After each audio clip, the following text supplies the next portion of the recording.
Assalamualaikum warahmatullahi wabarakatuh. Perkenalkan, nama saya Muhammad Gosal Gazi dari Prodi Hubungan Internasional. Di sini saya akan membuat tugas video dari mata kuliah pengantar ilmu politik tentang hubungan ilmu politik dan hubungan internasional. Di video kali ini saya menjelaskan tentang pokok pembahasan ilmu politik dan HI, yaitu hubungan ilmu politik dan hubungan internasional.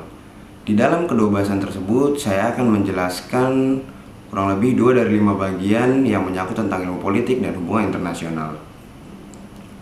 Yang pertama yaitu kekuasaan dan kepentingan nasional, yang kedua perdamaian dunia, 3 kedaulatan, 4 kebijakan luar negeri, dan yang kelima ekonomi politik internasional. Sebelum saya membahas kebagian dari ilmu politik dan HI, saya akan menjelaskan terlebih dahulu apa itu ilmu politik dan hubungan internasional. Jika dibandingkan politik dalam negeri dengan hubungan internasional, hubungan internasional berbeda dari politik dalam negeri yang sebagaimana kita ketahui. Dibandingkan dengan politik dalam negeri, hubungan internasional lebih liar dan kompleks.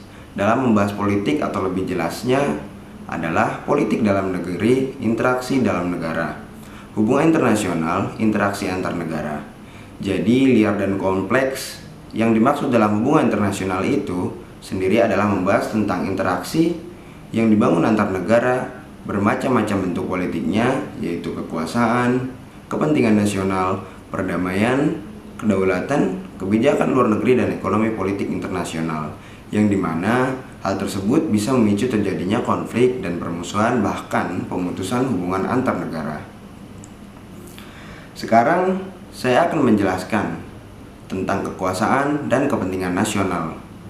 Hubungan internasional sangat bergantung pada kekuasaan, dan kekuasaan juga berketerkaitan dengan kepentingan nasional. Misalnya, A membuat B melakukan apa yang A inginkan. Hans Morgenthau pada tahun 1904 sampai 1980 menyatakan bahwa kekuasaan adalah elemen dasar politik internasional yang diabaikan oleh kaum idealis atas risikonya sendiri. Tanpa daya yang cukup, sebuah negara tidak dapat bertahan apalagi menang di dunia yang penuh gejolak. Kekuasaan tidak sama dengan kekuatan. Kekuatan mungkin lebih spesifik mengarah kepada aplikasi militer. Tetapi, kekuasaan adalah kemampuan suatu negara yang lebih umum untuk mendapatkan apa yang diinginkannya, seperti faktor militer, ekonomi, politik, budaya, dan psikologis. Jenis terbaik kekuasaan yaitu persuasi rasional. Kekuatan sangat sulit untuk diperkirakan dan diperhitungkan. Seluruh departemen CIA menghabiskan jutaan untuk mencoba mencari tahu beberapa banyak kekuatan yang dimiliki dari berbagai negara.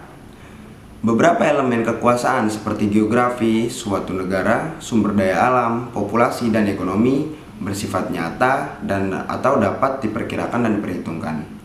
Namun, berbagai faktor seperti kemampuan militer suatu negara, kualitas sistem politiknya, dan determinasinya hanya dapat diperkirakan sampai ia terlibat dalam suatu perang. Perang kemudian menunjukkan dengan harga yang sangat mahal pihak mana yang memiliki kekuatan lebih besar. Dalam situasi ini, negara umumnya mengejar kepentingan nasionalnya. Jika Anda mengetahui kepentingan nasional suatu negara dari sejarah, geografi, ekonomi, dan politik saat ini, banyak yang bisa Anda pahami perilaku dari negara tersebut. Jadi, kekuasaan sangat berketerkaitan dengan kepentingan nasional. Karena jika suatu negara memiliki elemen-elemen dari kekuasaan, maka tidak mungkin suatu negara tidak bisa menjalankan kepentingan nasionalnya. Yang kedua, saya akan menjelaskan tentang kedaulatan. Kedaulatan berarti layaknya Anda menjadi bos atas diri Anda atau wilayah sendiri, dan kedaulatan ini merupakan kekuatan dominan dalam suatu negara. Penjahat, pemberontak, dan unsur-unsur yang memisahkan diri secara teori dikendalikan atau dihancurkan oleh penguasa. Kedaulatan juga berarti bahwa kekuatan asing tidak memiliki urusan untuk mengganggu urusan negara Anda. Pada intinya, Kedaulatan ini merupakan kekuasaan tertinggi dalam menentukan hukum suatu negara, dan konsepnya pun kedaulatan adalah kekuasaan pemerintahan yang tertinggi dalam suatu negara untuk memenuhi kepentingan warga negaranya. Prinsip kedaulatan negara menetapkan bahwa suatu negara memiliki kekuasaan atas suatu wilayah atau teritorial dan hak-hak yang kemudian timbul dari penggunaan kekuasaan teritorial. Prinsip kedaulatan negara menegaskan bahwa dilarang melakukan campur tangan terhadap keberadaan negara lain. Apabila suatu negara dikatakan berdaulat, hal ini dimaksudkan bahwa negara tersebut mempunyai kekuasaan tertinggi. Walaupun demikian, kekuasaan tertinggi ini mempunyai batasan.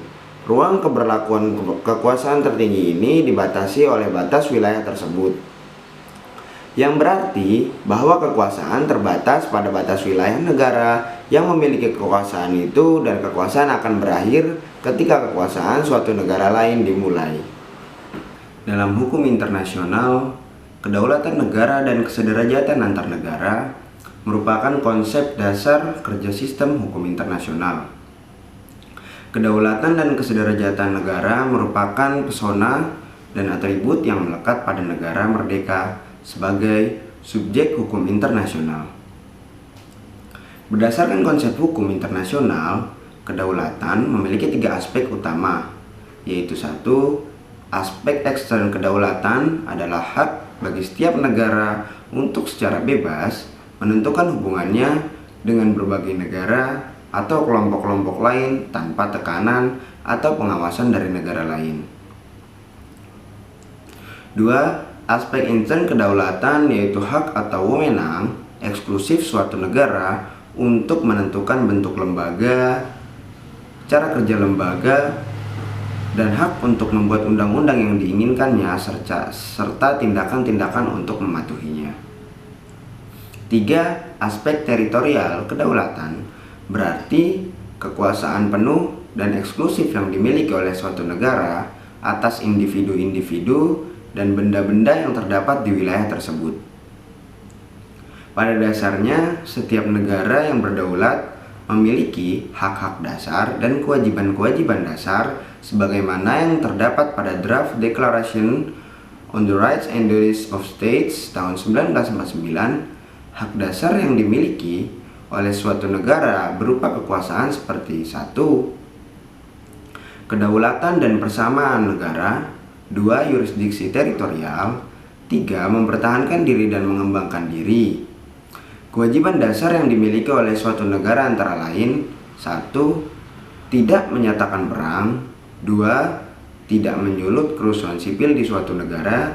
3. Menaati hak asasi orang. 4. Menyelesaikan sengketa secara damai. 5. Melaksanakan kewajiban dengan itikat baik. Dan 6. Non-intervensi dalam persoalan dengan negara lain. Baik, cukup sekian yang bisa saya sampaikan dari penjelasan hubungan ilmu politik dan hubungan internasional. Kurang lebihnya mohon maaf. Wassalamualaikum warahmatullahi wabarakatuh.